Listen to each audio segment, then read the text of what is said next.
Hi hello ನಮಸ್ತೆ. ಇವತ್ತಿಂದ current affairs ಮಾಡ್ತಾಯಿದ್ದೀನಿ. ಸೊ ಯಾರಿಗೆ ಬೇಕಾಗಿದೆ ಅವರು ನೋಡ್ಬೋದು, ಓಕೆನಾ. ಜುಲೈ 1ರಿಂದ ಇವತ್ತು ಜುಲೈ 1ರಿಂದ 6ನೇ ತಾರೀಕಿನವರೆಗಿನ ಕರೆಂಟ್ ಅಫೇರ್ಸ್ ಪ್ರಚಲಿತ ವಿದ್ಯಮಾನಗಳನ್ನು ನೋಡೋಣ. ಸೊ ಇನ್ಮೇಲಿಂದ 2 ಅಥವಾ 3 ಡೇಸ್ಗೊಮ್ಮೆ ಮಾಡ್ತಾಯಿರ್ತೀನಿ. ಹಾಗೂ ಮಂತ್ಲಿ ಕರೆಂಟ್ ಅಫೇರ್ಸ್ನ ಪ್ರಿಪೇರ್ ಮಾಡಿದ್ದೀನಿ. ಸೊ ಜನವರಿ ತಿಂಗಳ ಕರೆಂಟ್ ಅಫೇರ್ಸ್ನ ಇನ್ನೂ 1 ಅಥವಾ 2 ದಿನದಲ್ಲಿ ಹಾಕ್ತೀನಿ. ಅದಲ್ಲದೆ ಇನ್ನೂ ಜೂನ್ವರೆಗಿನ ಕರೆಂಟ್ ಅಫೇರ್ಸ್ಗಳನ್ನು ಮಾಡ್ಕೊತ ಬರ್ತೀನಿ. ಆದರೆ ಈಗ ಉಲ್ಟಾ ಮಾಡ್ತೀನಿ. ಏನು ಮಾಡ್ತೀನಿ ಅಂದರೆ ಜೂನ್, ಮೇ, ಏಪ್ರಿಲ್ ಈ ರೀತಿ ಮಾಡ್ಕೊಂಡು ಹೋಗ್ತೀನಿ. ಯಾರಿಗೆ ಬೇಕು ಅವರು ನೋಡ್ಬೋದು. ಈಗ 2026ರ ವಿಶ್ವಸಂಸ್ಥೆಯ ಸುಸ್ಥಿರ ಅಭಿವೃದ್ಧಿ ವರದಿ ಸಸ್ಟೈನಬಲ್ ಡೆವಲಪ್ಮೆಂಟ್ ರಿಪೋರ್ಟ್ನ ಬಿಡುಗಡೆ ಮಾಡಿದ್ದೆ. ಸೊ ಬಿಡುಗಡೆ ಮಾಡಿದವರು ಯಾರಪ್ಪ ಅಂತಂದರೆ ವಿಶ್ವಸಂಸ್ಥೆಯ ಸುಸ್ಥಿರ ಅಭಿವೃದ್ಧಿ ಪರಿಹಾರಗಳ ಜಾಲ ಅಂತ ಕರಿತೀವಿ. ಅಂದರೆ ಸಸ್ಟೈನಬಲ್ ಡೆವಲಪ್ಮೆಂಟ್ ಸೊಲ್ಯೂಷನ್ಸ್ ನೆಟ್ವರ್ಕ್. ಈ ಸಂಸ್ಥೆ ಏನಿದೆ ಸುಸ್ಥಿರ ಅಭಿವೃದ್ಧಿಯನ್ನು ಬಿಡುಗಡೆ ಮಾಡಿದೆ. ಸೊ ಇದರ ಪ್ರಕಾರ ಭಾರತವು 100ಕ್ಕೆ ಅಂದರೆ ಅಂಕಗಳ ಪ್ರಕಾರ ನೋಡೋದಾದರೆ 100 ಅಂಕಗಳಿಗೆ 68.3 ಅಂಕಗಳನ್ನು ಪಡೆದು 94ನೇ ಸ್ಥಾನವನ್ನು ತಲುಪಿದೆ. ಸೊ ಈ ಸ್ಥಾನವನ್ನು 94ನೇ ಸ್ಥಾನವನ್ನು ಇದೇ ಮೊದಲ ಬಾರಿಗೆ ತಲುಪಿದೆ. ಅಂದರೆ ತನ್ನ ಇತಿಹಾಸದಲ್ಲಿ ಅತ್ಯುತ್ತಮ ಶ್ರೇಯಾಂಕ. ಅಂದರೆ ಇದುವರೆಗೂ 100ರ ಒಳಗೆ ಇದ್ದಿಲ್ಲ. ಅಂದರೆ 2025ರಲ್ಲಿ ಮೊಟ್ಟ ಮೊದಲ ಬಾರಿಗೆ 100ರ ಒಳಗೆ ಬಂತು. ಅಂದರೆ 2025ರಲ್ಲಿ 99ನೇ ಸ್ಥಾನಕ್ಕೆ ಬಂತು. ಇವಾಗ ಮತ್ತೆ ಇನ್ನೂ ಸುಧಾರಿಸಿ 94ನೇ ಸ್ಥಾನವನ್ನು ಪಡೆದಿದೆ. ಸೊ ಮೊದಲನೇ ಸ್ಥಾನದಲ್ಲಿ ಯಾವ್ಯಾವ ಇದಾವಪ್ಪ ಅಂತಂದರೆ 1ನೇ ಸ್ಥಾನದಲ್ಲಿ ಫಿನ್ಲ್ಯಾಂಡ್, ಸೆಕೆಂಡು ಇದು ಸ್ವೀಡನ್ ಆಗಿದೆ, ಸ್ವೀಡನ್, ಓಕೆನಾ. 2ನೇ ಸ್ಥಾನದಲ್ಲಿ ಸ್ವೀಡನ್ನು, 3ನೇ ಸ್ಥಾನ ಡೆನ್ಮಾರ್ಕ್ ಪಡೆದಿದೆ. ಅಂಕಗಳು ಇಲ್ಲಿದೆ ನೋಡಿ, 87.40, 86.26, 85.68. ಇದರ ಪ್ರಕಾರ 1, 2, 3ನೇ ಸ್ಥಾನವನ್ನು ಪಡೆದಿದೆ. ಭಾರತವು 94ನೇ ಸ್ಥಾನವನ್ನು ಪಡೆದಿದೆ 2026ರ ವರದಿ ಪ್ರಕಾರ. ನೆಕ್ಸ್ಟ್ 20ನೇ ರಾಷ್ಟ್ರೀಯ ಅಂಕಿಅಂಶ ದಿನ ಅಂತಂದು ಜೂನ್ 29ನ್ನು ಆಚರಿಸ್ತೀವಿ. ಯಾಕೆ ಆಚರಿಸ್ತೀವಪ್ಪ ಅಂತಂದರೆ PC ಮಹಲನೋಬಿಸ್ ಏನಿದೆ ನೋಡಿ, ಅವರ ಜನ್ಮದಿನದ ಅಂಗವಾಗಿ ಇದನ್ನು ಆಚರಿಸ್ತೀವಿ. ರಾಷ್ಟ್ರೀಯ ಅಂಕಿಅಂಶ ದಿನ ಅಂತಂದು ಆಚರಿಸ್ತೀವಿ ಜೂನ್ 29. ಅದರ ಥೀಮ್ ಏನಾಗಿತ್ತಪ್ಪ ಅಂತಂದರೆ ಆಡಳಿತಾತ್ಮಕ ದತ್ತಾಂಶದ ಶಕ್ತಿಯನ್ನು ಅನ್ಲಾಕ್ ಮಾಡುವುದು. ಅಂದರೆ ಆಡಳಿತಾತ್ಮಕ ದತ್ತಾಂಶದ ಶಕ್ತಿಯನ್ನು ಅನ್ಲಾಕ್ ಮಾಡುವುದು ಇದರ ಥೀಮ್ ಆಗಿತ್ತು. PC ಮಹಲನೋಬಿಸ್ ಅಂತಂದರೆ ಪ್ರಶಾಂತ್ ಚಂದ್ರ ಮಹಲನೋಬಿಸ್, ಇದನ್ನು ಕೂಡ ಕೇಳಿದ್ದಾರೆ. ನೆಕ್ಸ್ಟ್ ಭಾರತದ ಸಂಖ್ಯಾಶಾಸ್ತ್ರದ ಪಿತಾಮಹ ಅಂತಲೂ ಇವ್ರನ್ನ ಕರೀತಾರೆ. ಯಾರು? PC ಮಹಲನೋಬಿಸ್ನ ಫಾದರ್ ಆಫ್ ಇಂಡಿಯನ್ ಸ್ಟ್ಯಾಟಿಸ್ಟಿಕ್ಸ್, ಓಕೆನಾ. ಸ್ಟ್ಯಾಟಿಸ್ಟಿಕ್ಸ್ನ ಪಿತಾಮಹ ಯಾರು? PC ಮಹಲನೋಬಿಸ್. ಸಂಖ್ಯಾಶಾಸ್ತ್ರದ ಸಂಶೋಧನೆ ಮತ್ತು ತರಬೇತಿಗಾಗಿ ಅವರು 1931ರಲ್ಲಿ ಕೋಲ್ಕತ್ತಾದಲ್ಲಿ ಇಂಡಿಯನ್ ಸ್ಟ್ಯಾಟಿಸ್ಟಿಕಲ್ ಇನ್ಸ್ಟಿಟ್ಯೂಟನ್ನು ಸ್ಥಾಪನೆ ಮಾಡ್ತಾರೆ 1931ರಲ್ಲಿ. ಮತ್ತು 2ನೇ ಪಂಚವಾರ್ಷಿಕ ಯೋಜನೆ ಏನಿದೆ ನೋಡಿ 1956ರಿಂದ 61ರವರೆಗೆ ಇದನ್ನು ಮಹಲನೋಬಿಸ್ ಯೋಜನೆ ಅಂತಲೂ ಕರೀತಾರೆ. ಇದು ಗೊತ್ತಿರಲಿ. ನೆಕ್ಸ್ಟ್ ಹಿಮಾಚಲ ಪ್ರದೇಶದ ಇತ್ತೀಚೆಗೆ 8 ಉತ್ಪನ್ನಗಳಿಗೆ ಭೌಗೋಳಿಕ ಸೂಚನಾ ಟ್ಯಾಗ್ ಸಿಕ್ಕಿದೆ, ಓಕೆನಾ. 8 ಉತ್ಪನ್ನಗಳಿಗೆ ಏನಿದೆ ಭೌಗೋಳಿಕ ಸೂಚನಾ ಟ್ಯಾಗ್ ಸಿಕ್ಕಿದೆ. ಒಟ್ಟು ಮಹಾರಾಷ್ಟ್ರದಲ್ಲಿ ಎಷ್ಟು ಭೌಗೋಳಿಕ GI ಟ್ಯಾಗ್ ಸಿಕ್ಕಿದೆ ಅಂತಂದರೆ 17 ಉತ್ಪನ್ನಗಳಿಗೆ GI ಟ್ಯಾಗನ್ನು ಪಡೆದುಕೊಂಡಿದೆ ಹಿಮಾಚಲ ಪ್ರದೇಶ. ಸ್ಥಳೀಯ ಸರಕುಗಳಿಗೆ ಪಾಸ್ಪೋರ್ಟ್ನಂತೆ ಕಾರ್ಯನಿರ್ವಹಿಸುತ್ತದೆ. ಯಾವುದು? Geographical indication. ಅಂದರೆ GI ಟ್ಯಾಗ್ ಏನಿದೆ ನೋಡಿ, ಸ್ಥಳೀಯ ಸರಕುಗಳಿಗೆ ಪಾಸ್ಪೋರ್ಟ್ನಂತೆ ಕೆಲಸ ಮಾಡುತ್ತೆ. ಯಾವ ರೀತಿಯಪ್ಪ ಅಂತಂದರೆ ಪಾಸ್ಪೋರ್ಟ್ ಏನೇನು ಕೆಲಸ ಮಾಡುತ್ತೆ ನೋಡಿ, ಒಂದು ಉತ್ಪನ್ನ ಎಲ್ಲಿಂದ ಬರುತ್ತೆ ಅಂತಂದು ನೋಡ್ತಾರೆ. ಎಕ್ಸಾಂಪಲ್, ನೀವು ಒಂದು ದೇಶದಿಂದ ಒಂದಕ್ಕೆ ಹೋಗ್ಬೇಕಂತಂದರೆ, ಎಕ್ಸಾಂಪಲ್ ಹೇಳ್ತಾ ಇದ್ದೀನಿ, ಒಂದು ದೇಶದಿಂದ ಮತ್ತೊಂದು ದೇಶಕ್ಕೆ ಹೋದರೆ ನೀವು ಎಲ್ಲಿಂದ ಬಂದ್ರಿ ಅಂತಂದು ತಿಳಿಸೋದು ಯಾವುದು? ಪಾಸ್ಪೋರ್ಟ್. ಅದೇ ಥರನೇ ಯಾವುದು? GI ಟ್ಯಾಗ್ ಕೆಲಸ ಮಾಡುತ್ತೆ. ಉತ್ಪನ್ನ ಎಲ್ಲಿಂದ ಬರುತ್ತದೆ, ಇದು ನಕಲಿನ ಅಥವಾ ಸತ್ಯನ ಅಂತಂದು ಚೆಕ್ ಮಾಡ್ತದೆ ಮತ್ತು ನಕಲಿಗಳನ್ನು ಅಲ್ಲಿಗೆ ಸ್ಟಾಪ್ ಮಾಡ್ತದೆ ಮತ್ತು ಸ್ಥಳೀಯರಿಗೆ ಹೆಚ್ಚಿನ ಮಾರಾಟದ ಬೆಲೆ ಇದರಿಂದ ಸಿಗುತ್ತೆ. ಆ ಕಾರಣಕ್ಕಾಗಿ ಇದನ್ನು ಪಾಸ್ಪೋರ್ಟ್ನಂತೆ ಕೆಲಸ ಮಾಡುತ್ತೆ ಅಂತಂದು ಹೇಳ್ತಾರೆ.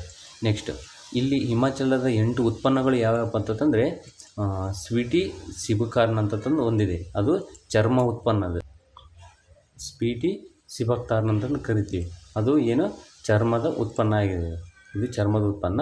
ನೆಕ್ಸ್ಟು ಸಲೂನಿ ಸಫೇದ್ ಮಕ್ಕ, ಇದು ಒಂದು ಬಿಳಿ ಜೋಳ. ನೆಕ್ಸ್ಟು ಜಂಬಾ ಮೆಟಲ್ ಆರ್ಟಿ ಮತ್ತು ಸಿರ್ಮೌರಿ ಲೋಯಿಯಾ ಮತ್ತು ಕಿನ್ನೌರಿ ಟೋಪಿ, ಮಂಡ್ಯ ಸೇಪುವಾಡಿ ಅಂತಂದು ಕರಿತೀವಿ, ಇದು ಒಂದು ಕಿನ್ನೌರಿ ಅಪಲ್ಕಿ ಮತ್ತು ಕಿನ್ನೌರಿ, ಇದು ಕಿನ್ನೌರಿ ಆ್ಯಪಲ್, ಕಿನ್ನೌರಿ ಆ್ಯಪಲ್ ಮತ್ತು ಕಿನ್ನೌರಿ ಇದು ಆ್ಯಪಲ್ ಮತ್ತು ಕಿನ್ನೌರಿ ಜ್ಯುವೆಲರಿ. ಓಕೆನಾ, ಇಷ್ಟು ಉತ್ಪನ್ನಗಳಿಗೆ ಏನು ಸಿಕ್ಕಿದೆ, GI ಟ್ಯಾಗ್ ಸಿಕ್ಕಿದೆ. ಜಿಯೋಗ್ರಾಫಿಕಲ್ ಇಂಡಿಕೇಶನ್ ಇದನ್ನು ನೀಡುವವರು ಯಾರಪ್ಪ ಅಂತಂದರೆ ಭಾರತ ಸರ್ಕಾರದ ವಾಣಿಜ್ಯ ಮತ್ತು ಕೈಗಾರಿಕಾ ಸಚಿವಾಲಯದ ಅಡಿಯಲ್ಲಿ ಬರುವ ಪೇಟೆಂಟ್ಸ್, ಡಿಸೈನ್ ಮತ್ತು ಟ್ರೇಡ್ ಮಾರ್ಕ್ಸ್ ಕಂಟ್ರೋಲರ್ ಜನರಲ್ ಅವರ ಕಚೇರಿಯಿಂದ ಇದನ್ನು ನೀಡಲಾಗುತ್ತೆ. ಈ ಕಚೇರಿ ಎಲ್ಲಿದೆಪ್ಪ ಅಂತಂದರೆ ಈ ಕಚೇರಿ ಚೆನ್ನೈನಲ್ಲಿದೆ, ಇದು ಗೊತ್ತಲ್ಲ. ನೆಕ್ಸ್ಟ್ ಆಯುಷ್ಮಾನ್ ಸಾರಥಿ, ಇದು ಒಂದು ಚಾಟ್ಬಾಟ್ ಆಗಿದೆ.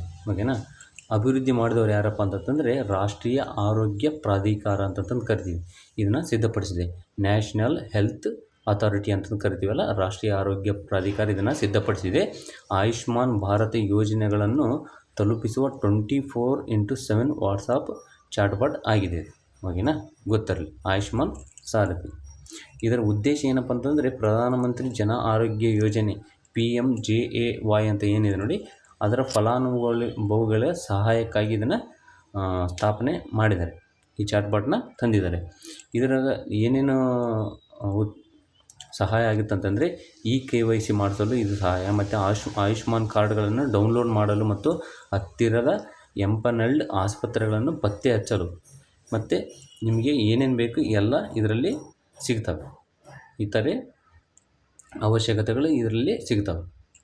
ನೆಕ್ಸ್ಟ್ 2026-27 ಕೇಂದ್ರ ಬಜೆಟ್ನಲ್ಲಿ ಘೋಷಿಸಲಾದ ವಿಶಾಲವಾದ 7 ಬುಲೆಟ್ ರೈಲ್ವೆ ಕಾರಿಡಾರ್ಗಳ ಘೋಷಣೆ ಮಾಡಿದ್ದಾರೆ. ಇಲ್ಲಿ 2026-27 ಕೇಂದ್ರ ಬಜೆಟ್ನಲ್ಲಿ ಘೋಷಣೆ ಮಾಡಿದ್ದಾರೆ. ಬೆಂಗಳೂರು, ಚೆನ್ನೈ, ದೆಹಲಿ, ವಾರಣಾಸಿ ಮತ್ತು ಬೆಂಗಳೂರು, ಹೈದರಾಬಾದ್, ಮುಂಬೈ, ಪುಣೆ, ಹೈದರಾಬಾದ್. ಇದು 320 ಕಿಲೋಮೀಟರ್ ಸ್ಪೀಡ್ನಲ್ಲಿ ಹೊಂದಿರುವ ಒಂದು ರೈಲ್ವೆ ಕಾರಿಡಾರ್ ಯೋಜನೆ ಈಗಾಗಲೇ ಪ್ರಸ್ತುತ ಒಂದು ಆಗ್ತಾಯಿದೆ. ಇಲ್ಲಿ ಮುಂಬೈ ಟು ಅಹಮದಾಬಾದ್, ಗುಜರಾತ್ನ ಅಹಮದಾಬಾದ್ಗೆ ಒಂದು ಆಗಲೇ ನಿರ್ಮಾಣ ಹಂತದಲ್ಲಿದೆ. ಅದು ಕೂಡ 2028 ಅಥವಾ 2029ರಲ್ಲಿ ಚಾಲನೆ ಬರುತ್ತೆ. ನೆಕ್ಸ್ಟ್ ವಿಶ್ವ ರೋಯಿಂಗ್ ಕಪ್ನಲ್ಲಿ ಭಾರತಕ್ಕೆ ಮೊದಲ ಚಿನ್ನದ ಪದಕ. ಅಂದರೆ ರೋಯಿಂಗ್ ಕಪ್ ಅಂತಂದು ಏನಂತ ನೋಡೋಣ. ನೀರಿನಲ್ಲಿ ದೋಣಿಗಳನ್ನು ಹುಟ್ಟುಗಳು ಅಂದರೆ ಓರ್ಸ್ ಅಂತ ಕರಿತೀವಲ್ಲ, ತಳ್ಳುವ ಇಲ್ಲಿದೆ ನೋಡಿ, ಇದನ್ನು ಕರಿತೀವಲ್ಲ, ಹುಟ್ಟುಗಳ ಸಹಾಯದಿಂದ ವೇಗವಾಗಿ ಮುನ್ನಡೆಸುವ ಒಂದು ಜನಪ್ರಿಯ ಜಲಕ್ರೀಡೆ ಇದೆ ವಿಶ್ವ ರೋಯಿಂಗ್ ಕಪ್. ಓಕೆನಾ, ಇದರಲ್ಲಿ ಚಿನ್ನದ ಪದಕವನ್ನು ಭಾರತೀಯ ಸೇನೆಯ ಹವಲ್ದಾರ್ಗಳಾದ ಲಕ್ಷಯ್ ಮತ್ತು ಉಜ್ವಲ್ ಕುಮಾರ್ ಸಿಂಗ್ ಇವರು ಮೊಟ್ಟ ಮೊದಲ ಬಾರಿಗೆ ಪಡೆದಿದ್ದರು. ಇವರು ಇದುವರೆಗೂ ನಮಗೆ ಸಿಕ್ಕಿದ್ದಿಲ್ಲ. ಓಕೆನಾ, ಇದುವರೆಗೂ ಸಿಕ್ಕಿದ್ದಿಲ್ಲ. ಇವರು ಮೊಟ್ಟ ಮೊದಲ ಬಾರಿಗೆ ಭಾರತಕ್ಕೆ ಚಿನ್ನದ ಪದಕವನ್ನು ತಂದಿದ್ದಾರೆ. ಯಾರು? ಲಕ್ಷಯ್ ಮತ್ತು ಉಜ್ವಲ್ ಕುಮಾರ್ ಸಿಂಗ್. ಇದು ಗೊತ್ತಿರಲಿ. ಇದು ಎಲ್ಲಿ ನಡೀತಪ್ಪ ಅಂತಂದರೆ ಸ್ವಿಟ್ಜರ್ಲ್ಯಾಂಡ್ನ ಲುಸರ್ನೆ ಅಂತಂದು ನಗರ ಇದೆಯಲ್ಲ, ಸ್ವಿಟ್ಜರ್ಲ್ಯಾಂಡ್ನ ಲುಸರ್ನೆ ಎಂಬ ನಗರದಲ್ಲಿ ಇದು ನಡೀತದೆ.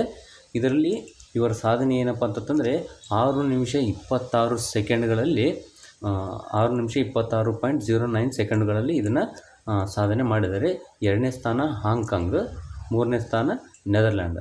ವರ್ಗ ಯಾವುದಪ್ಪ ಅಂತಂದರೆ ಹಗುರವಾದ ಪುರುಷರ ಡಬಲ್ ಸ್ಕಲ್ಸ್, ಅಂದರೆ ಒಬ್ಬರೇ ನೂಕುವುದನ್ನು ಇದೆ, ಮತ್ತು 2 ಮತ್ತು 4 ಜನ ಮತ್ತು 8 ಜನ, ಈ ರೀತಿ ಬೇರೆ ಬೇರೆ ಇದ್ದಾವೆ ಇದರಲ್ಲಿ ಪುರುಷರ ಡಬಲ್ಸ್ನಲ್ಲಿ. ಓಕೆನಾ,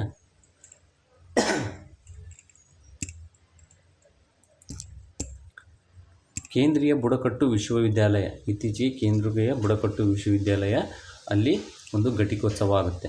ಅಲ್ಲಿ ಆಂಧ್ರ ಪ್ರದೇಶದಲ್ಲಿ ಎಲ್ಲಿದೆ ಅದು? ಕೇಂದ್ರೀಯ ಬುಡಕಟ್ಟು ವಿಶ್ವವಿದ್ಯಾಲಯ ಎಲ್ಲಿದೆ? ಆಂಧ್ರ ಪ್ರದೇಶದ ವಿಜಯನಗರಂ ಅಂತ ಏನಿದೆ ನೋಡಿ, ಅಲ್ಲಿ ಕೇಂದ್ರೀಯ ವಿಶ್ವವಿದ್ಯಾಲಯ ಇದೆ. ಅದನ್ನು 2019ರಲ್ಲಿ ಸ್ಥಾಪನೆ ಮಾಡ್ತಾರೆ. ಅದರ ಘಟಿಕೋತ್ಸವ ಸಮಾರಂಭಕ್ಕೆ ರಾಷ್ಟ್ರಪತಿ ದ್ರೌಪದಿ ಮುರ್ಮು ಅವರು ಹೋಗಿರ್ತಾರೆ. ಸೊ ಅಲ್ಲಿನ ಧ್ಯೇಯವಾಕ್ಯ ಏನಪ್ಪ ಅಂತಂದರೆ, ಧ್ಯೇಯ ಮತ್ತು ಉದ್ದೇಶ, ಈ ವಿಶ್ವವಿದ್ಯಾಲಯವು ಬುಡಕಟ್ಟು ಸಮಾಜದಲ್ಲಿ ಆತ್ಮವಿಶ್ವಾಸ, ನಾಯಕತ್ವ ಮತ್ತು ನೀತಿ ನಿರೂಪಣಾ ಸಾಮರ್ಥ್ಯಗಳನ್ನು ಬೆಳೆಸುವ ಕೇಂದ್ರವಾಗಬೇಕಂತಂದು ರಾಷ್ಟ್ರಪತಿ ದ್ರೌಪದಿ ಮುರ್ಮು ಅವರು ಹೇಳ್ತಾರೆ. ಇದು ನೆನಪಿರಲಿ. ನೆಕ್ಸ್ಟ್, ಇರಾನ್ನ ಸರ್ವೋಚ್ಚ ನಾಯಕ ಅಯತುಲ್ಲಾ ಅಲಿ ಖಮೀನಿ ಅವರ ಅಂತ್ಯಕ್ರಿಯೆ. ಇತ್ತೀಚೆಗೆ ಯಾವುದು ಇರಾನ್ ಮತ್ತು ಇಸ್ರೇಲ್ ಯುದ್ಧ ಆದಾಗ ಇರಾನ್ನ ಸರ್ವೋಚ್ಚ ನಾಯಕ ಯಾರು, ಅಯತುಲ್ಲಾ ಅಲಿ ಖಮೀನಿ ಅವರು ನಿಧನ ಆಗ್ತಾರೆ. ಸೊ ಅವರ ಅಂತ್ಯಕ್ರಿಯೆ ಇವತ್ತು ಆಗ್ತಾಯಿದೆ.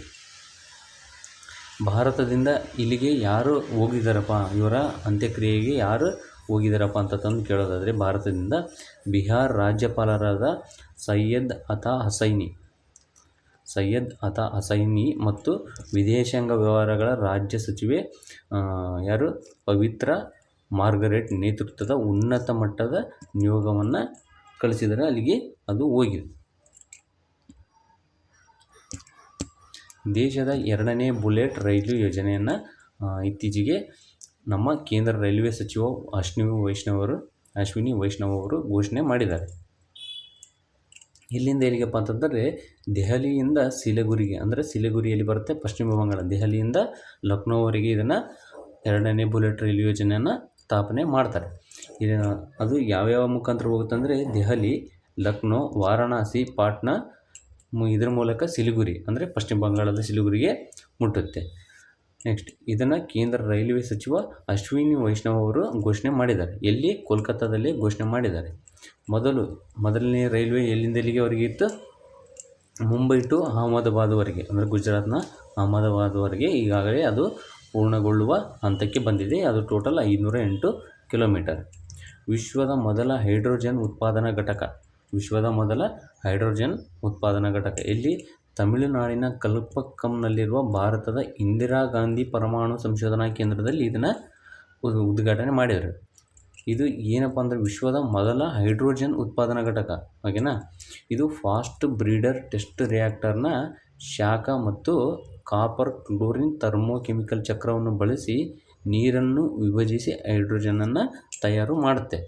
ಯಾವ ರೀತಿ ಅಂತ ತಂದು ಇನ್ನೊಂದು ಸತಿ ಬೇಕಾದ್ರೆ ನೋಡ್ಕೊಳ್ಳಿ. ಫಾಸ್ಟ್ ಬ್ರೀಡರ್ ಟೆಸ್ಟ್ ರಿಯಾಕ್ಟರ್ನ ಶಾಖ ಮತ್ತು ಕಾಪರ್ ಕ್ಲೋರಿನ್ ಥರ್ಮೋಕೆಮಿಕಲ್ ಚಕ್ರವನ್ನು ಬಳಸಿ ನೀರನ್ನು ವಿಭಜಿಸಿ ಹೈಡ್ರೋಜನನ್ನು ತಯಾರು ಮಾಡ್ತಾರೆ. ಇದೆಲ್ಲಿ? ತಮಿಳುನಾಡಿನ ಕಲ್ಪಕ್ಕಂನಲ್ಲಿ, ಓಕೆನಾ. ಇದು ಗೊತ್ತಿರಲಿ, ವಿಶ್ವದ ಮೊದಲ ಹೈಡ್ರೋಜನ್ ಉತ್ಪಾದನಾ ಘಟಕ ಇದು. ನೆಕ್ಸ್ಟ್, 16ನೇ ಭಾರತ ಜಪಾನ್ ವಾರ್ಷಿಕ ಶೃಂಗಸಭೆ ಎಲ್ಲಿ ನಡೀತಿ? ನಮ್ಮ ಭಾರತದಲ್ಲಿ ನಡೀತಿ. 16ನೇ ಭಾರತ ಜಪಾನ್ ವಾರ್ಷಿಕ ಶೃಂಗಸಭೆ ಇದು ಜುಲೈ 1ರಿಂದ ಜುಲೈ 3ರವರೆಗೆ ನಡೀತಿ. ಜಪಾನಿನ ಪ್ರಧಾನಿ ಸನೆ ತಕೈಚಿ ಅವರು ಇದರಲ್ಲಿ ಭಾಗವಹಿಸ್ತಾರೆ. ಜಪಾನಿನ ಪ್ರಧಾನಿ, ಇವ್ರ ಬಗ್ಗೆ ಕೇಳುವ ಚಾನ್ಸಸ್ ಇರ್ತದೆ, ಇದನ್ನ ನೋಡ್ಕೋಬೇಕು. ಮುಖ್ಯ ಉದ್ದೇಶಗಳು ಏನೇನಪ್ಪ ಮತ್ತು ಗಮನ ಹರಿಸಿದ ಕ್ಷೇತ್ರಗಳು ಯಾವ ಅಂತ ನೋಡೋಣ. ರಕ್ಷಣೆ, ಡಿಫೆನ್ಸ್, ಆರ್ಥಿಕ ಭದ್ರತೆ, ಇಂಧನ ಸ್ಥಿತಿಸ್ಥಾಪಕತ್ವ ಮತ್ತು ತಂತ್ರಜ್ಞಾನ ಮತ್ತು ಇತರೆ ವಿಷಯಗಳ ಮೇಲೆ ಇವರು ಗಮನ ಹರಿಸ್ತಾರೆ. ಇವರು ಜಪಾನಿನ ಮೊದಲ ಮಹಿಳಾ ಪ್ರಧಾನಿ ಆಗಿದ್ದಾರೆ. ಇವರು ಸನೆ ತಕೈಚಿ ಅಕ್ಟೋಬರ್ 21, 2025ರಿಂದ ಅಧಿಕಾರಕ್ಕೆ ಬರ್ತಾರೆ. ಲಿಬರಲ್ ಡೆಮಾಕ್ರಾಟಿಕ್ ಪಾರ್ಟಿಯಿಂದ ಇವರು ಆಯ್ಕೆ ಆಗಿದ್ದಾರೆ. ಮತ್ತು ಇತ್ತೀಚೆಗೆ ಪ್ರಧಾನಿ ಮೋದಿ ಅವರು ಇವರನ್ನು ಏನಂತ ಕರೆದಿದ್ದಾರೆ? ತಂಗಿ ಅಂತಂದು ಕರೆದಿದ್ದಾರೆ. ಇದನ್ನು ಅವರು ಕೂಡ ಸ್ವೀಕಾರ ಮಾಡಿದ್ದಾರೆ. ಬ್ರಿಟನ್ನ ಮಾಜಿ ಪ್ರಧಾನಿ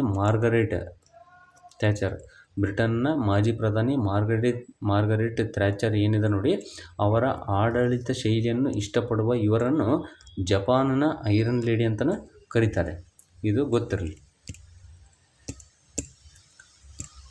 ಬ್ಯಾಂಕ್ ಆಫ್ ಬರೋಡಾ ಮತ್ತು ಜಪಾನಿನ ಮಿಜುಹೋ, ಅಂದರೆ ಬ್ಯಾಂಕ್ ಆಫ್ ಬರೋಡಾ ಮತ್ತು ಜಪಾನ್ನ ಮಿಜುಹೋ ಬ್ಯಾಂಕ್ನೊಂದಿಗೆ ಪಾಲುದಾರಿಕೆ ಒಪ್ಪಂದಕ್ಕೆ ಮಾಡಿಕೊಂಡಿದೆ. ಯಾವುದ್ಯಾವುದು? ಬ್ಯಾಂಕ್ ಆಫ್ ಬರೋಡಾ ಮತ್ತು ಜಪಾನ್ನ ಮಿಜುಹೋ ಇವೆರಡು ಪಾಲುದಾರಿಕೆ ಒಪ್ಪಂದವನ್ನು ಮಾಡಿಕೊಂಡಿದ್ದಾವೆ.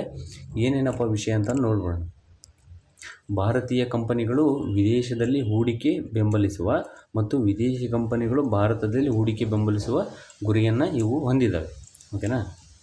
ನೆಕ್ಸ್ಟ್, ಹಣಕಾಸಿನಲ್ಲಿ ಸಹಯೋಗವನ್ನು ಹೆಚ್ಚಿಗೆ ಮಾಡಲು ಈ ರೀತಿ ಪಾಲುದಾರಿಕೆ ಒಪ್ಪಂದವನ್ನು ಮಾಡಿಕೊಂಡಿದ್ದವು. ಈಗ ಬ್ಯಾಂಕ್ ಆಫ್ ಬರೋಡಾ ಇದರ ಬಗ್ಗೆ ನೋಡೋಣ. ಇದು ನೀವೇನು ಮಾಡ್ಬೇಕಂತಂದರೆ ಮೇನ್ ಇದರಲ್ಲಿ ಕೇಳೋದು ಏನಪ್ಪ ಅಂತಂದರೆ, ಇತ್ತೀಚೆಗೆ ಬ್ಯಾಂಕ್ ಆಫ್ ಬರೋಡಾ ಯಾವ ದೇಶದ ಬ್ಯಾಂಕಿನೊಂದಿಗೆ ಪಾಲುದಾರಿಕೆ ಒಪ್ಪಂದವನ್ನು ಮಾಡಿಕೊಂಡಿದೆ ಅಂತಂದು ಕೇಳ್ಬೋದು. ಇದು ಗೊತ್ತಿರಲಿ. ಜಪಾನಿನ ಮಿಜುಹೋ ಬ್ಯಾಂಕ್, ಇದು ಗೊತ್ತಿರಬೇಕು. ಈ ರೀತಿಗಳೂ ಕೇಳ್ಬೋದು. ಓಕೆನಾ. ಭಾರತೀಯ ಕಂಪನಿಗಳು ವಿದೇಶದಲ್ಲಿ ಹೂಡಿಕೆ ಬೆಂಬಲಿಸುವ ಮತ್ತು ವಿದೇಶಿ ಕಂಪನಿಗಳು ಭಾರತದಲ್ಲಿ ಹೂಡಿಕೆ ಬೆಂಬಲಿಸುವ ಗುರಿಯನ್ನು ಇವು ಹೊಂದಿದೆ ಮತ್ತು ಹಣಕಾಸಿನಲ್ಲಿ ಸಹಯೋಗವನ್ನು ಹೆಚ್ಚಿಸುವ ಸಲುವಾಗಿ ಈ ಪಾಲುದಾರಿಕೆ ಒಪ್ಪಂದವನ್ನು ಮಾಡಿಕೊಂಡಿದ್ದವು ಅಂತ ಗೊತ್ತಿರಬೇಕು. ನೆಕ್ಸ್ಟ್ ಬ್ಯಾಂಕ್ ಆಫ್ ಬರೋಡಾದ ಬಗ್ಗೆ ಮಾಹಿತಿ ನೋಡೋದಾದರೆ, ಈ ಬ್ಯಾಂಕ್ ಸ್ಥಾಪನೆ ಆಗಿದ್ದು ಜುಲೈ 20, 1908ರಲ್ಲಿ ಇದು ಸ್ಥಾಪನೆ ಆಗುತ್ತೆ. ಯಾವಾಗ? 1908ರಲ್ಲಿ. ಯಾರು ಸ್ಥಾಪನೆ ಮಾಡಿದ್ದಾರೆ ಅಂದರೆ ಬರೋಡಾ, ಆವಾಗಿನ ಗುಜರಾತ್, ಆವಾಗಿನ ಮಹಾರಾಷ್ಟ್ರದಲ್ಲೇ ಇತ್ತು. ಈಗ ಪ್ರಸ್ತುತ ಗುಜರಾತ್ನಲ್ಲಿದೆ. ಬರೋಡಾದ ಮಹಾರಾಜರಾದ ಶ್ರೀ ಸಯಾಜಿರಾವ್ ಗೈಕ್ವಾಡ್ ಮೂರನೇ ಸಯಾಜಿರಾವ್ ಗೈಕ್ವಾಡ್ ಅವರು ಇದನ್ನು ಸ್ಥಾಪನೆ ಮಾಡಿದ್ದಾರೆ. ರಾಷ್ಟ್ರೀಕರಣ 19 ಜುಲೈ 1969ರಂದು ಇದು ರಾಷ್ಟ್ರೀಕರಣ ಆಗಿದೆ. ಇವಾಗ 13 ಬ್ಯಾಂಕುಗಳು ರಾಷ್ಟ್ರೀಕರಣ ಆದವಲ್ಲ 1969ರಲ್ಲಿ, ಅವಾಗ ಇದು ಕೂಡ ರಾಷ್ಟ್ರೀಕರಣ ಆಗಿದೆ. ಇದರ MD ಮತ್ತು CEO ಪ್ರಸ್ತುತ ಯಾರಿದ್ದಾರಪ್ಪ ಅಂತಂದರೆ ಡಾಕ್ಟರ್ ದೇವದತ್ ಚಂದ್. ಇವರು MD ಮತ್ತು CEO. ಪ್ರಧಾನ ಕಚೇರಿ ಇರೋದು ಗುಜರಾತ್ನ ವಡೋದರಲ್ಲಿ ಇದು ಪ್ರಧಾನ ಕಚೇರಿ ಇದೆ. 2019ರಲ್ಲಿ ವಿಜಯ ಬ್ಯಾಂಕ್ ಮತ್ತು ದೇನಾ ಬ್ಯಾಂಕ್ ಇದರ ಜೊತೆ ಇದು ವಿಲೀನ ಆಗಿತ್ತು.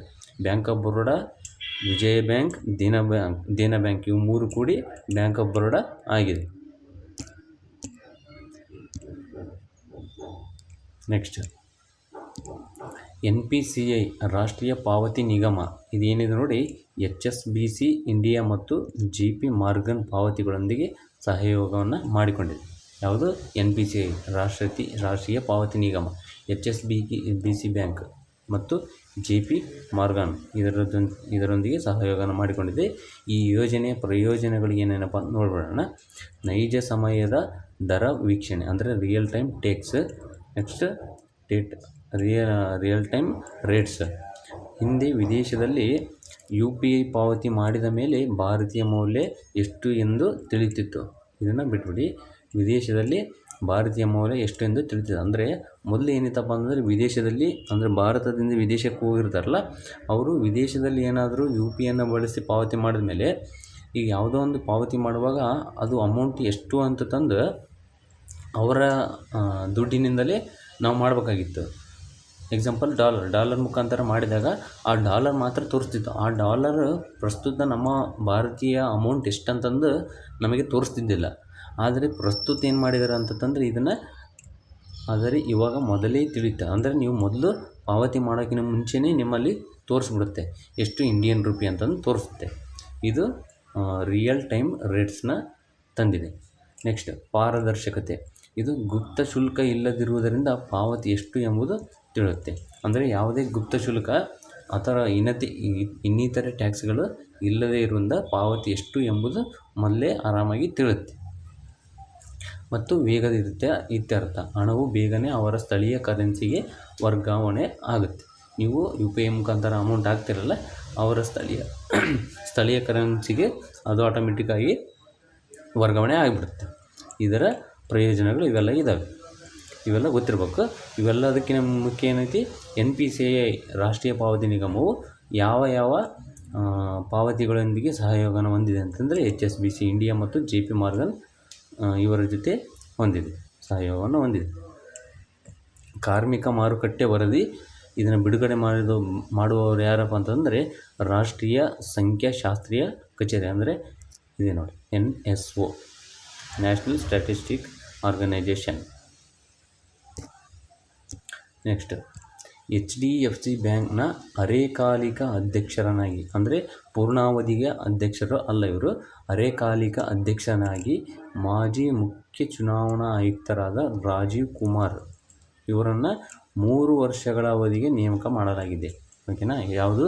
HDFC ಬ್ಯಾಂಕ್ನ ಅರೆಕಾಲಿಕ ಅಧ್ಯಕ್ಷರನ್ನಾಗಿ ರಾಜೀವ್ ಕುಮಾರ್ನ ನೇಮಕ ಮಾಡಲಾಗಿದೆ. ಇದು ಗೊತ್ತಿರಲಿ. ನೆಕ್ಸ್ಟ್ ಅಂತಾರಾಷ್ಟ್ರೀಯ ಸಹಕಾರ ದಿನ ಯಾವಾಗ ಆಚರಣೆ ಮಾಡ್ತಾರೆ ಅಂತಂದರೆ ಪ್ರತಿ ವರ್ಷ ಜುಲೈ ತಿಂಗಳ ಮೊದಲೇ ಶನಿವಾರವನ್ನು ಏನಂತಂದು ಅಂತಾರಾಷ್ಟ್ರೀಯ ಸಹಕಾರ ದಿನ ಅಂತಂದು ಆಚರಣೆ ಮಾಡ್ತಾರೆ. ಈಗ 2026 ಪ್ರಕಾರ ಜುಲೈ 4 ಅಂತಾರಾಷ್ಟ್ರೀಯ ಸಹಕಾರ ದಿನ. ಇದರ ಧ್ಯೇಯವಾಕ್ಯ ಥೀಮ್ ಏನಾಗಿತ್ತು ಅಂತಂದರೆ ಶಾಂತಿಯುತ ಜಗತ್ತಿಗಾಗಿ ಸಹಕಾರ ಸಂಘಗಳು ಇದರ ಥೀಮ್. ನೆಕ್ಸ್ಟ್, ಗುಜರಾತ್ನ ಸನನ್ನಲ್ಲಿ CG ಸೆಮಿ OSAT ಪ್ಲ್ಯಾಂಟ್ನ ಉದ್ಘಾಟನೆ ಮಾಡಿದರು. ಯಾರು?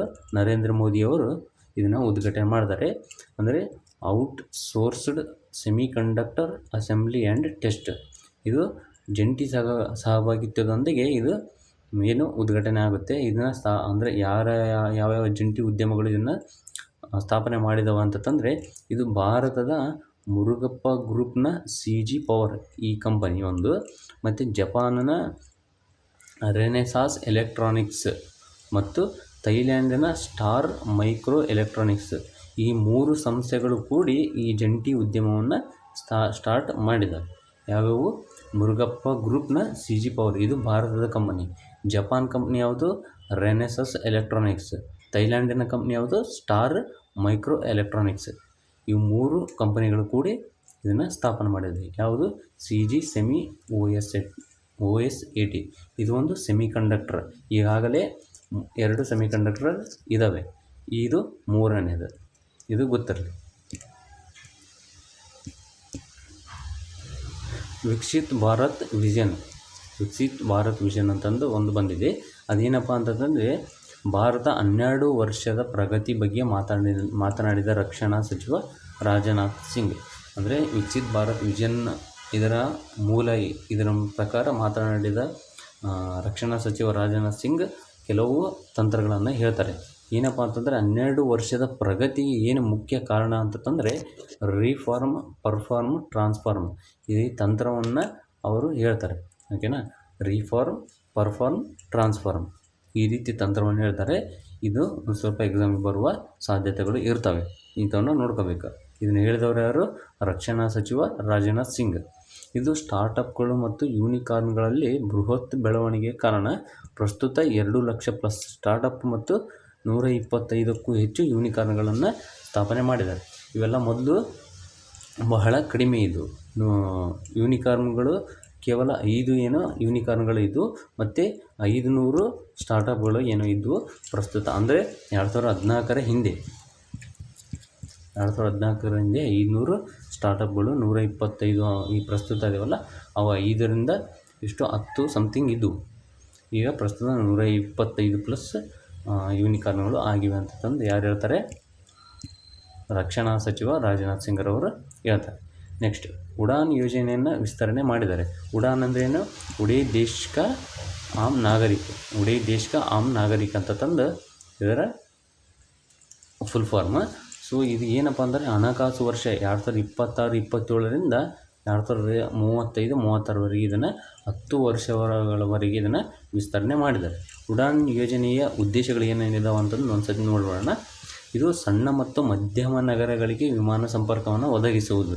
ಯಾವುದು? ಉಡಾನ್ ಯೋಜನೆಯ ಮುಖ್ಯ ಉದ್ದೇಶ ಸಣ್ಣ ಮತ್ತು ಮಧ್ಯಮ ನಗರಗಳಿಗೆ. ನೆಕ್ಸ್ಟು, ಕೈಗೆಟಕುವ ದರದಲ್ಲಿ ವಿಮಾನ ಪ್ರಯಾಣ. ಅಂದರೆ ಸಾಮಾನ್ಯ ಜನರು ಏನಿರ್ತಾರೆ ನೋಡಿ, ಮಧ್ಯವರ್ತಿಗಳು, ಅನ್ನೋದಕ್ಕಿಂತ ಮಧ್ಯಮ ವರ್ಗದವರು ಕೈಗೆಟುಕುವ ದರದಲ್ಲಿ ವಿಮಾನ ಪ್ರಯಾಣವನ್ನು ಮಾಡಲು ಇದು ಅನುಕೂಲ. ಮತ್ತು ಬಳಕೆಯಲ್ಲಿಲ್ಲದ ಮತ್ತು ಕಡಿಮೆ ಬಳಕೆಯಲ್ಲಿರುವ ವಿಮಾನ ನಿಲ್ದಾಣಗಳನ್ನು ಪುನಶ್ಚೇತನ ಮತ್ತು ಅಭಿವೃದ್ಧಿ ಮಾಡುವುದು ಇದರ ಮುಖ್ಯ ಉದ್ದೇಶಗಳು. Next, placenta on chip. ಇತ್ತೀಚೆಗೆ ಪ್ಲಾಜೆಂಟಾ ಆನ್ ಚಿಪ್ ಅಂತಂದು ಒಂದು ಅಭಿವೃದ್ಧಿ ಮಾಡಿದ್ದಾರೆ. ಯಾರು ಅಭಿವೃದ್ಧಿ ಮಾಡಿದರೆ? ಇದನ್ನು ಸಂಶೋಧನೆ ಮಾಡಿದವರು ಯಾರು? ಮುಂಬೈನ IIT ಬಾಂಬೆ ಮತ್ತು ICMRನ ರಾಷ್ಟ್ರೀಯ ಮಹಿಳಾ ಆರೋಗ್ಯ ಸಂಶೋಧನಾ ಸಂಸ್ಥೆ. ಅಂದರೆ ಇಲ್ಲಿದೆ ನೋಡಿ, NIRWOH. ಇದು ICMRನ ರಾಷ್ಟ್ರೀಯ ಮಹಿಳಾ ಆರೋಗ್ಯ ಸಂಶೋಧನಾ ಸಂಸ್ಥೆ. ICMRನ ಕೆಳಗೆ ಕೆಲಸ ಮಾಡುತ್ತೆ ಇದು. ಈ ಸಂಸ್ಥೆ ಮತ್ತು IIT ಬಾಂಬೆ ಇವರಿಬ್ಬರು ಕೂಡಿ ಯಾವುದನ್ನು? ಪ್ಲಾಜೆಂಟಾ ಆನ್ ಚಿಪ್ ಇದನ್ನು ಅಭಿವೃದ್ಧಿ ಮಾಡಿದ್ದಾರೆ. ಇದರ ವಿಶೇಷತೆ ಅಥವಾ ಲಕ್ಷಣಗಳನ್ನು ಏನಂತ ನೋಡೋಣ. ಹಂಗಂದರೆ ಏನಪ್ಪ ಅಂತಂದರೆ, ಗರ್ಭಾವಸ್ಥೆಯಲ್ಲಿ ತಾಯಿ ಮತ್ತು ಮಗುವಿನ ನಡುವೆ ಸಂಪರ್ಕ ಕಲ್ಪಿಸುವ ಅಂಗ. ಯಾವುದು? ಪ್ಲಾಜೆಂಟಾ ಆನ್ ಚಿಪ್. ಇದರ ಲಕ್ಷಣಗಳಿಗೆ ಏನೇನಪ್ಪ ಅಂತಂದರೆ, ಗರ್ಭಾವಸ್ಥೆಗೆ ಅಗತ್ಯವಾದ ಹಾರ್ಮೋನ್ ಉತ್ಪಾದನೆ. ಅಂದರೆ ಈಗ ತಾಯಿ ಇರ್ತಾಳಲ್ಲ, ಅವರಿಗೆ ಗರ್ಭಾವಸ್ಥೆಗೆ ಬೇಕಾಗಿರುವ ಪ್ರಮುಖ ಹಾರ್ಮೋನ್ಗಳನ್ನು ಉತ್ಪಾದನೆ ಮಾಡುವುದು ಯಾವುದು ಅಥವಾ ಸಪ್ಲೈ ಮಾಡುವುದು, ಅಂದರೆ ಹಾರ್ಮೋನ್ಗಳನ್ನು ಸಪ್ಲೈ ಮಾಡುವುದು ಉತ್ಪಾದನೆ ಮಾಡುವುದು ಯಾವುದು, ಪ್ಲಾಸೆಂಟಾನ್ ಚಿಪ್ಪು. ಈ ಅಂಗ ಕೆಲಸ ಮಾಡುತ್ತೆ. ಇದು ಅಂಗ ತಾಯಿ ಮತ್ತು ಮಗುವಿನ ನಡುವೆ ಸಂಪರ್ಕ ಕಲ್ಪಿಸುವ ಅಂಗ ಇದೆ. ಓಕೆನಾ. ತಾಯಿಯಿಂದ ಮಗುವಿಗೆ ಏನೇನು ಬೇಕಾಗಿರುತ್ತೆ ನೋಡಿ, ಪೋಷಕಾಂಶಗಳು, ಹಾರ್ಮೋನು ಇತ್ಯಾದಿಗಳನ್ನು ಏನೇ ಇರಲಿ ಅದು ವರ್ಗಾವಣೆ ಮಾಡುತ್ತೆ. ಇಲ್ಲಿ ನೋಡಿ, ಪೋಷಕಾಂಶಗಳ ವರ್ಗಾವಣೆ ಅಂದರೆ ತಾಯಿಯಿಂದ ಮಗುವಿಗೆ ಪೋಷಕಾಂಶಗಳ ವರ್ಗಾವಣೆ. ನೆಕ್ಸ್ಟ್, ತ್ಯಾಜ್ಯ ವಿಲೇವಾರಿ ಮತ್ತು ಇತರೆ ಲಕ್ಷಣಗಳನ್ನು ಇದು ಹೊಂದಿದೆ. ಓಕೆನಾ. ಅಥವಾ ಎಕ್ಸಾಂಪಲ್, ತಾಯಿಗೆ ಏನಾದರೂ ಯಾವುದಾದ್ರೂ ರೋಗಗಳು ಬಂತಪ್ಪ ಅಂತಂದರೆ ಇದರ ಮುಖಾಂತರ ಕಂಡು ಹಿಡಿದು ಅವನ್ನ ಗುಣಮುಖ ಮಾಡ್ಬೋದು. ಸೊ ಅದಕ್ಕಾಗಿ ಇದನ್ನು ಅಭಿವೃದ್ಧಿ ಮಾಡಿದ್ದಾರೆ. ಯಾರು ಅಭಿವೃದ್ಧಿ ಮಾಡಿದ್ದಾರೆ ಅಂತಲೂ ಗೊತ್ತಿರಬೇಕು. IIT ಬಾಂಬೆ ಮತ್ತು ರಾಷ್ಟ್ರೀಯ ಮಹಿಳಾ ಆರೋಗ್ಯ ಸಂಶೋಧನಾ ಸಂಸ್ಥೆ, ಅದು ICMRನ ಅಡಿಯಲ್ಲಿ ಬರುತ್ತೆ. ಸೊ ಇದನ್ನಾದರೂ ಕೇಳ್ಬೋದು, ಇದನ್ನಾದರೂ ಕೇಳ್ಬೋದು, ಅದರ ಲಕ್ಷಣಗಳನ್ನು ಕೇಳ್ಬೋದು, ಗೊತ್ತಿರಲಿ. ಭಾರತದ ಮೊದಲ ಗ್ರೀನ್ಫೀಲ್ಡ್ ಸಂಸ್ಕರಣಾಗಾರ, ಇದು ಪೆಟ್ರೋಕೆಮಿಕಲ್ ಸಂಕೀರ್ಣವನ್ನು ಉದ್ಘಾಟನೆ ಮಾಡಿದೆ. ಭಾರತದ ಮೊದಲ ಗ್ರೀನ್ಫೀಲ್ಡ್ ಸಂಸ್ಕರಣಾಗಾರ ಪೆಟ್ರೋಕೆಮಿಕಲ್ ಸಂಕೀರ್ಣ ಉದ್ಘಾಟನೆ. ಇದು ಯಾರು ಮಾಡಿದ್ದಾರೆ? ನರೇಂದ್ರ ಮೋದಿ ಅವರು ಮಾಡಿದ್ದಾರೆ. ಇದು ಇರೋದು ರಾಜಸ್ಥಾನದ ಬಲೋತ್ರಾ ಜಿಲ್ಲೆಯ ಪಚ್ಪದ್ರ ಗ್ರಾಮದಲ್ಲಿ ಇದನ್ನು ಉದ್ಘಾಟನೆ ಮಾಡಿದ್ದಾರೆ. ಇದು ಜಂಟಿ ಉದ್ಯಮ ಯಾವ್ಯಾವ ಸಹಯೋಗದೊಂದಿಗೆ ಇದನ್ನು ಸ್ಥಾಪನೆ ಮಾಡಿದಾರಪ್ಪ ಅಂತಂದರೆ ಹಿಂದೂಸ್ತಾನ್ ಪೆಟ್ರೋಲಿಯಂ ಕಾರ್ಪೊರೇಷನ್ ಲಿಮಿಟೆಡ್ ಮತ್ತು ರಾಜಸ್ಥಾನದ ಸರ್ಕಾರದ ಜಂಟಿ ಉದ್ಯಮದೊಂದಿಗೆ ಇದನ್ನು ಸ್ಥಾಪನೆ ಮಾಡಿದ್ದಾರೆ. ಇದನ್ನು ಇದು ಇಷ್ಟೇ. ನೆಕ್ಸ್ಟ್, ಯುನೈಟೆಡ್ ಸ್ಟೇಟ್ಸ್ ಅಮೇರಿಕ ಏನಿದೆ ನೋಡಿ, ಜುಲೈ 4, 2026ರಂದು ತನ್ನ ಸ್ವಾತಂತ್ರ್ಯದ 250ನೇ ವಾರ್ಷಿಕೋತ್ಸವವನ್ನು ಆಚರಣೆ ಮಾಡಿದೆ. ಇದು ಎಲ್ಲಿ ಆಚರಣೆ ಮಾಡಿದೆ? ವಾಷಿಂಗ್ಟನ್ DC ಯಲ್ಲಿ ಆಚರಣೆ ಮಾಡಿದೆ. ಯುನೈಟೆಡ್ ಸ್ಟೇಟ್ಸ್ ಅಮೇರಿಕ ಯಾವಾಗ ಸ್ಥಾಪನೆ ಆಯಿತು ಅಂದರೆ ಸ್ವಾತಂತ್ರ್ಯವನ್ನು ಘೋಷಿಸಿಕೊಂಡಿದ್ದು 1776 ಜುಲೈ 4ರಂದು ಇದು ಸ್ವಾತಂತ್ರ್ಯವನ್ನು ಘೋಷಣೆ ಮಾಡಿಕೊಂಡಿದೆ. ಯಾವುದರಿಂದ? ಬ್ರಿಟನ್ನಿಂದ ಅಧಿಕೃತವಾಗಿ ಸ್ವಾತಂತ್ರ್ಯವನ್ನು ಘೋಷಣೆ ಮಾಡಿಕೊಂಡು ಮೊದಲ ಅಧ್ಯಕ್ಷರು ಯಾರಾಗಿದ್ದರು? George Washington. ಇವರೇ ಬ್ರಿಟನ್ನಿನ ವಿರುದ್ಧ ಹೋರಾಡಿ ಮೊದಲ ಅಧ್ಯಕ್ಷರು ಆದವರು. ಪ್ರಸ್ತುತ ಇರೋರು ಡೊನಾಲ್ಡ್ ಟ್ರಂಪ್. ಏಷ್ಯನ್ ಅಭಿವೃದ್ಧಿ ಬ್ಯಾಂಕ್, ADB ಬ್ಯಾಂಕ್ ಅಂತ ಕರಿತೀವಲ್ಲ, ಇದು 182.89 ಮಿಲಿಯನ್ USD ಸಾಲವನ್ನು ಅನುಮೋದಿಸಿದೆ. ಓಕೆನಾ. ಯಾವುದು? Asian development bank 182.89 million USD ಸಾಲ, ಅಂದರೆ ಡಾಲರ್ನಲ್ಲಿ ಹೇಳೋದಾದರೆ USD ಅಂತ ಕರಿತೀವಲ್ಲ, ಡಾಲರ್ ಸಾಲವನ್ನು ಅನುಮೋದನೆ ಮಾಡಿದೆ. ಯಾವುದಕ್ಕಪ್ಪ ಅಂತಂದರೆ ಈ ಯೋಜನೆ ಯಾವುದಂತಂದರೆ 500 ಸರ್ಕಾರಿ ಶಾಲೆಗಳನ್ನು ಸಮಗ್ರ ಕರ್ನಾಟಕ ಸಾರ್ವಜನಿಕ ಶಾಲೆ KPS ಕ್ಲಸ್ಟರ್ಗಳಾಗಿ ಮೇಲ್ದರ್ಜೆಗೇರಿಸುತ್ತದೆ. ಯಾವುದು? ಇದು ಏಷ್ಯನ್ ಡೆವಲಪ್ಮೆಂಟ್ ಬ್ಯಾಂಕ್ನ 182.89 ಮಿಲಿಯನ್ ದುಡ್ಡನ್ನು ತಗೊಂಡು ಈ ರೀತಿ ಮೇಲ್ದರ್ಜೆಗೇರಿಸಲು, ಅಂದರೆ ಪ್ರಾಥಮಿಕ ಮತ್ತು ಮಾಧ್ಯಮಿಕ ಶಾಲೆಗಳು ಏನಿದೆ ನೋಡಿ, ಸಾರ್ವಜನಿಕ ಶಾಲೆಗಳನ್ನು ಅವನ್ನ KPS ಕ್ಲಸ್ಟರ್ಗಳಾಗಿ ಮೇಲ್ದರ್ಜೆಗೇರಿಸಲು ಇದನ್ನು ಬಳಕೆ ಮಾಡ್ತಾಯಿದ್ದಾರೆ. ಎಲ್ಲಿ? ಕರ್ನಾಟಕ. ಇದು ಗೊತ್ತಿರಲಿ, ಕರ್ನಾಟಕದಲ್ಲಿ ಇವೆಲ್ಲ 500 ಸರ್ಕಾರಿ ಶಾಲೆಗಳು. ನೆಕ್ಸ್ಟ್, ಕರ್ನಾಟಕಕ್ಕೇ ಇದು ನೀಡ್ತಾ ಇದೆ 182.89 ಮಿಲಿಯನ್ US ಡಾಲರ್. ಅಸ್ಸಾಂನ ಸೋನಿತ್ಪುರ್ ಜಿಲ್ಲೆಯ ಬೋರ್ಜುಲಿ ಜೌಗು ಪ್ರದೇಶವನ್ನು ಜೀವವೈವಿಧ್ಯ ಪರಂಪರೆ ತಾಣ ಅಂತಂದು ಘೋಷಣೆ ಮಾಡಿದ್ದಾರೆ. ಯಾವುದು? ಅಸ್ಸಾಂನ ಸೋನಿತ್ಪುರ್ ಜಿಲ್ಲೆಯ ಬೋರ್ಜುಲಿ ಜೌಗು ಪ್ರದೇಶ ಏನಿದೆ ನೋಡಿ, ಅದನ್ನು ಜೀವವೈವಿಧ್ಯತೆ ಪರಂಪರೆ ತಾಣ ಅಂತಂದು ಘೋಷಣೆ ಮಾಡಿದ್ದಾರೆ. ರಾಷ್ಟ್ರೀಯ ಜೀವವೈವಿಧ್ಯ ಪ್ರಾಧಿಕಾರವು ಇದನ್ನು ಘೋಷಣೆ ಮಾಡಿದೆ. ಇದು 0.41 ಹೆಕ್ಟರ್ ವಿಸ್ತೀರ್ಣದಲ್ಲಿ ಈ ಸ್ಥಳವು ಇದೆ. ಇದು ಓರಿಜಾ ರುಫಿಫೋಗನ್ ಅನ್ನು ಸಂರಕ್ಷಿಸಲು ನಿರ್ಣಾಯಕವಾಗಿದೆ. ಅಂದರೆ ಓರಿಜಾ ರುಫಿಫೋಗನ್ ಎಂಬುದು ಏನಪ್ಪ ಅಂತಂದರೆ, ಇದೊಂದು ಕಾಡು ಹುಲ್ಲಿನ ಭತ್ತ, ಅಂದರೆ ಕಾಡು ಹುಲ್ಲು. ಇದು ಇಲ್ಲಿ ಭತ್ತ ಬೆಳೀತಿದ್ದ, ಅಂದರೆ ಭತ್ತ ಬೆಳೀತಾರಲ್ಲ ಅದೇ, ಈಗ ನಮ್ಮಲ್ಲಿ ಭತ್ತ ಬೆಳೀತಾರಲ್ಲ ಅದೇ ಭತ್ತನೇ, ಬಟ್ ಇದು ಕಾಡು ಹುಲ್ಲಿನಲ್ಲಿ ಬೆಳೆಯುವ ಭತ್ತ ಇದು, ಅಥವಾ ಕಾಡು ಅಕ್ಕಿ ಅಂತಂದು ಕರಿತೀವಿ. ಈ ಕಾಡು ಅಕ್ಕಿನ ಅಥವಾ ಕಾಡು ಹುಲ್ಲನ್ನು ಸಂರಕ್ಷಿಸಲು ಇದನ್ನು ಬೋರ್ಜುಲಿ ಜೌಗು ಪ್ರದೇಶವನ್ನು ಜೀವವೈವಿಧ್ಯತಾ ಪರಂಪರೆ ತಾಣ ಅಂತಂದು ಘೋಷಣೆ ಮಾಡಿದ್ದಾರೆ. ಇದು ಒಂದು ಸ್ವಲ್ಪ ನೆನಪಿಡಿ. ನೆಕ್ಸ್ಟ್, ವೈಜ್ಞಾನಿಕವಾಗಿ ನಿಖರವಾಗಿ ಕಾಲಗಣನೆ ಮಾಡಲಾದ ವಿಶ್ವದ ಅತ್ಯಂತ ಹಳೆಯ ಆಲದ ಮರ ಪತ್ತೆ. ಓಕೆನಾ, ವೈಜ್ಞಾನಿಕವಾಗಿ ಮತ್ತು ನಿಖರವಾಗಿ ಕಾಲಗಣನೆ ಮಾಡಲಾದ ವಿಶ್ವದ ಅತ್ಯಂತ ಹಳೆಯ ಆಲದ ಮರ ಪತ್ತೆಯಾಗಿದೆ. ಎಲ್ಲಿ ಪತ್ತೆಯಾಗಿದೆ ಅಂತಂದರೆ ಬಿಹಾರದ ಮುಂಗೇರ್ನಲ್ಲಿ ಇದು ಪತ್ತೆಯಾಗಿದೆ. ಸುಮಾರು 700 ವರ್ಷಗಳಷ್ಟು ಹಳೆಯ ಪುರಾತನವಾಗಿದೆ. ಇದು ಯಾವುದು? ಆಲದ ಮರ 700 ವರ್ಷಗಳಷ್ಟು ಹಳೆಯದು, ಪುರಾತನವಾದ ಎಂದು ಇದು ಸಾಬೀತಾಗಿದೆ. ಇದು ಕಾಲ ನಿರ್ಣಯ ಅಂದರೆ ಇದನ್ನು 700 ವರ್ಷಗಳಷ್ಟು ಹಳೆಯದು ಅಂತ ತಂದು ಹೇಗೆ ಕಂಡುಹಿಡಿದರು ಅಂತ ತಂದು ನೋಡೋದಾದರೆ, ಅದು ನಾರ್ಮಲಾಗಿ ಉಂಗುರಗಳಂದರೆ ಅದರಲ್ಲಿರುವ ಎಕ್ಸಾಂಪಲ್ ಹೇಳೋದಾದರೆ, ಈ ಒಂದು ಮರದಲ್ಲಿರುವ ಅದನ್ನು ಕಡಿದಾಗ ಮಿಡಲ್ ಉಂಗುರಗಳು ಸಹಾಯದಿಂದ ಅವುಗಳ ವರ್ಷವನ್ನು ಹೇಳ್ತಾರೆ. ಆದರೆ ಈಗ ಕೆಲವೊಂದು ಮರಗಳು ಎಕ್ಸಾಂಪಲ್ ಉಷ್ಣವಲಯದ ವಿಶಾಲ ಎಲೆಗಳ ಮರಗಳಲ್ಲಿ ವಾರ್ಷಿಕ ಬೆಳವಣಿಗೆ ಉಂಗುರಗಳು ಸ್ಪಷ್ಟವಾಗಿ ಕಾಣೋದಿಲ್ಲ. ಇದು ಒಂದು ಸಾಂಪ್ರದಾಯಿಕ ವಿಧಾನ. ಯಾವುದು? ಉಂಗುರಗಳ ಸಹಾಯದಿಂದ ಅದು ಎಷ್ಟು ವರ್ಷದಂತ ಹೇಳೋದು ಒಂದು ಸಾಂಪ್ರದಾಯಿಕ ವಿಧಾನ. ಸೊ ಅಲ್ಲಿ ಉಷ್ಣವಲಯದ ಮರಗಳಲ್ಲಿ ಕೆಲವೊಂದು ಸ್ಪಷ್ಟವಾಗಿ ಇರೋದಿಲ್ಲ ಉಂಗುರಗಳು. ಸೊ ಅದರ ಬದಲಾಗಿ ಏನು ಮಾಡಿದಾರಪ್ಪ ಅಂತಂದರೆ, ಲಕ್ನೋದ Birbal Sahni Institute of Palaeosciences, ಇದು BSIP ಏನಿದೆ ನೋಡಿ, ಈ ಸಂಸ್ಥೆಯ ವಿಜ್ಞಾನಿ ಡಾಕ್ಟರ್ ತ್ರಿನಾ ಬೋಸ್ ನೇತೃತ್ವದ ತಂಡ ಏನು ಮಾಡಿದೆ ಅಂದರೆ, high precision accelerator mass spectrometry AMS ಅಂತಂದು ಕರಿತೀವಿ. ಓನ್ಲಿ AMS ಅಂದರೆ ಆಕ್ಸಿಲೇಟರ್ ಮಾಸ್ ಸ್ಪೆಕ್ಟ್ರೋಮೆಟ್ರಿ AMS. ಇದನ್ನು ರೇಡಿಯೋ ಕಾರ್ಬನ್ ಡೇಟಿಂಗ್ ತಂತ್ರಜ್ಞಾನವನ್ನು ಬಳಸಿ ನಿಖರವಾಗಿ ಕಾಲವನ್ನು ಪತ್ತೆ ಮಾಡಿದ್ದಾರೆ. ಓಕೆನಾ, ಯಾವುದು? Accelerator mass spectrometry. ಇದನ್ನು ನೆನ್ಪಿಟ್ರಿ, ಕೇಳುವ ಚಾನ್ಸಸ್ ಇದೆ. ಇದರ ಮುಖಾಂತರ ಮತ್ತು ಅದರ ಮುಖಾಂತರ ಎರಡರ ಮುಖಾಂತರನ ಮರಗಳ ವಯಸ್ಸನ್ನು ಕಂಡುಹಿಡಿಬೋದು. ಇಷ್ಟು ದಿನ ಇದನ್ನು ಕೇಳಿದ್ದಾರೆ ಆಲ್ರೆಡಿ ಉಂಗುರಗಳ ಸಹಾಯದಿಂದ. ಸೊ ಇವಾಗ ಇದನ್ನು ಕೇಳುವ ಚಾನ್ಸಸ್ ಇರುತ್ತೆ. ಮತ್ತು ಹಳೆಯ ಆಲದ ಮರನ ನೋಡಿ ಎಲ್ಲಿದೆ? ಬಿಹಾರದ ಮುಂಗೇರ್. ಇದು ವೈಜ್ಞಾನಿಕವಾಗಿ ನಿಖರವಾಗಿ ಕಾಲಗಣನೆ ಮಾಡಿದ ವಿಶ್ವದ ಅತ್ಯಂತ ಹಳೆ ಮರ ಅಂತಂದು ಹೇಳಲಾಗಿದೆ. ಅಂದರೆ ನಿಖರವಾಗಿ ಹೇಳಲಾಗಿದೆ. ಇದುವರೆಗೂ ಬೇರೆ ಹೇಳಿದಾರಲ್ಲ, ಅವು ನಿಖರವಾಗಿ ಇಲ್ಲ. ಬಟ್ ಇದು ನಿಖರವಾಗಿ ದಿನಾಂಕವನ್ನು ಹೇಳಲಾಗಿದೆ. ರಾಷ್ಟ್ರೀಯ ಮಹಿಳಾ ಆಯೋಗ NCW ಭಾರತದಲ್ಲಿನ ಮಹಿಳೆಯರಿಗಾಗಿ ತನ್ನ 24x7 ಸಹಾಯವಾಣಿ ಸಂಖ್ಯೆಯನ್ನು ಟೋಲ್ ಫ್ರೀ ಕೋಡ್ನ ನವೀಕರಿಸಿದೆ. ಅಂದರೆ ಮೊದಲು ಬೇರೆ ನಂಬರ್ ಇತ್ತು. ರಾಷ್ಟ್ರೀಯ ಮಹಿಳಾ ಆಯೋಗದ ಮಹಿಳೆಯರಿಗಾಗಿ ತನ್ನ 24x7 ಸಹಾಯವಾಣಿ ಸಂಖ್ಯೆ ಏನಿತ್ತು ಅದು ಬೇರೆ ಇತ್ತು. ಪ್ರಸ್ತುತ ಇವಾಗ ಯಾವುದು?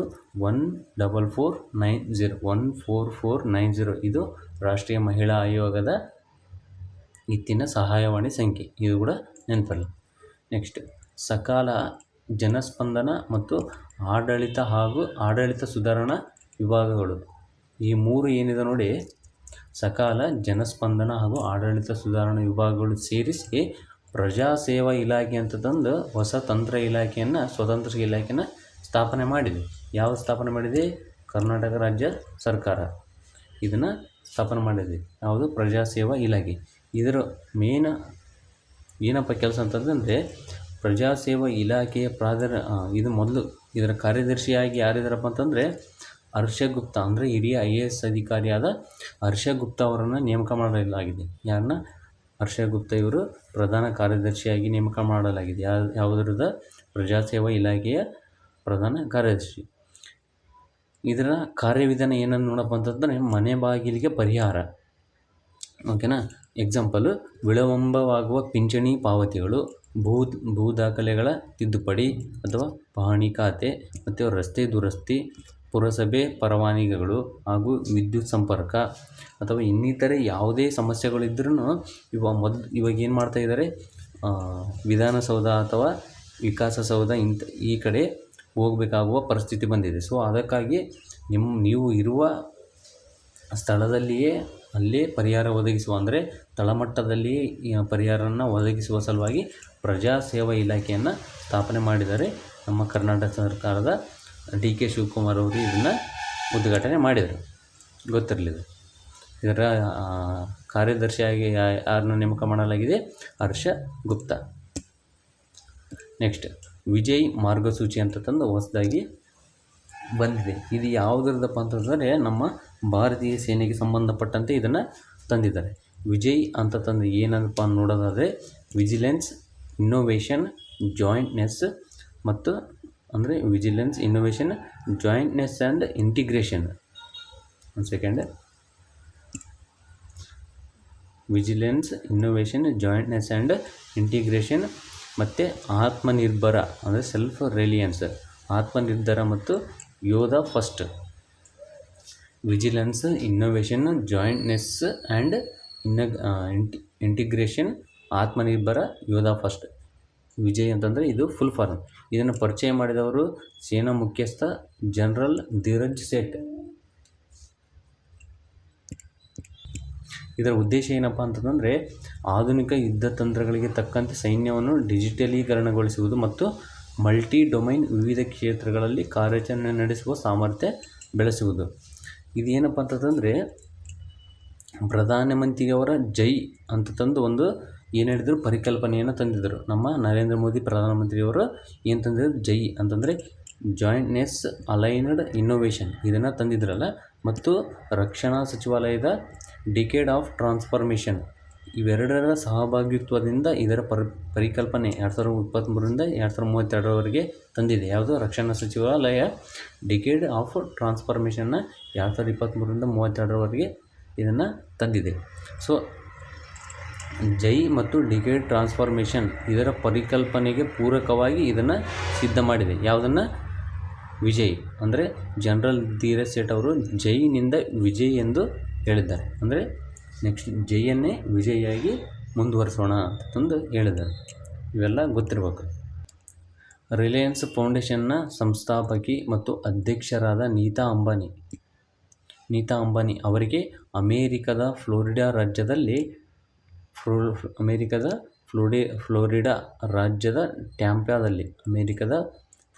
ರಾಜ್ಯದ ಟ್ಯಾಂಪಾದಲ್ಲಿ 2 ಪ್ರಮುಖ ಗೌರವಗಳನ್ನು ನೀಡಲಾಗಿದೆ. ಯಾರಿಗೆ?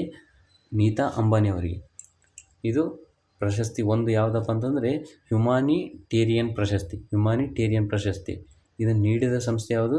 AAAP ಇಲ್ಲಿದೆಲ್ಲ ಇದೆ, American Association of Physicians of Indian Origin. ಈ ಒಂದು ಸಂಸ್ಥೆ ಹ್ಯುಮಾನಿಟೇರಿಯನ್ ಪ್ರಶಸ್ತಿ ನೀಡಿದೆ. Next key to the city of Tampa, ಓಕೆನಾ? Key to the city of Tampa ಈ ಗೌರವವನ್ನು ನೀಡಿದೆ. 2ನೇ ಗೌರವ ಇದು. ಇದನ್ನು ಪಡೆದ ಮೊದಲ ಭಾರತೀಯ ಮಹಿಳೆ. ಈ ಗೌರವವನ್ನು ಪಡೆದ ಮೊದಲ ಭಾರತೀಯ ಮಹಿಳೆ ಯಾರು? ನೀತಾ ಅಂಬಾನಿ ಅವರು. ನೀಡಿದವರು ಯಾರಪ್ಪ ಅಂತಂದರೆ ಟ್ಯಾಂಪಾ ನಗರದ ಮೇಯರಾದ ಜೇನ್ ಕ್ಯಾಸ್ಟರ್ ಇದನ್ನು ನೀಡ್ತಾರೆ. ಇದರ ಉದ್ದೇಶ ಯಾವುದರ ಸಲುವಾಗಿ ಇವರಿಗೆ ನೀಡಿದ್ದಾರೆ ಅಂತಂದರೆ ಆರೋಗ್ಯ ರಕ್ಷಣೆ, ಶಿಕ್ಷಣ, ಕ್ರೀಡೆ ಮತ್ತು ಸಂಸ್ಕೃತಿ ಕ್ಷೇತ್ರಗಳಲ್ಲಿ ಮಾನವೀಯ ಸೇವೆಗಳಿಗಾಗಿ ಇವರಿಗೆ ಇವೆರಡು ಪ್ರಶಸ್ತಿಗಳನ್ನು ನೀಡಿದ್ದಾರೆ.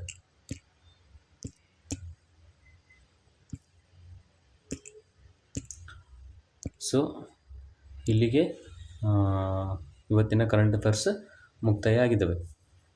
ಇದು 1ನೇ ತಾರೀಕಿನಿಂದ 6ನೇ ತಾರೀಕಿನ ಜುಲೈ 1ರಿಂದ 6ನೇ ತಾರೀಕಿನವರೆಗಿನ ಕರೆಂಟ್ ಅಫೇರ್ಸ್ ಆಗಿರ್ತವೆ. ಸೊ ಇನ್ಮೇಲಿಂದ 2 ಅಥವಾ 3 ದಿನದ ಒಳಗೆ ಒಂದೊಂದು ವಿಡಿಯೋ ಬಿಡ್ತಾ ಇರ್ತೀನಿ, ನೋಡ್ಬೋದು. ಹಾಗೂ ಮಂತ್ಲಿ ಕರೆಂಟ್ ಅಫೇರ್ಸ್ ಕೂಡ ಮಾಡ್ತಾಯಿದ್ದೀನಿ. ಸೊ ಅವನ್ನು ಸ್ವಲ್ಪ ಲೇಟ್ ಆಗ್ತವೆ. ಸೊ ಜನವರಿ ತಿಂಗಳದ್ದು ಆಲ್ರೆಡಿ ರೆಡಿ ಆಗಿದೆ. ಇನ್ನು ನಾಳೆ ಅಥವಾ ನಾಡಿದ್ರಲ್ಲಿ ಅದನ್ನು ಹಾಕ್ತೀನಿ, ನೋಡ್ಬೋದು. ಯಾರಿಗೆ ಯೂಸ್ಫುಲ್ ಇದೆ ಅವರು ನೋಡ್ಬೋದು. Thank you all.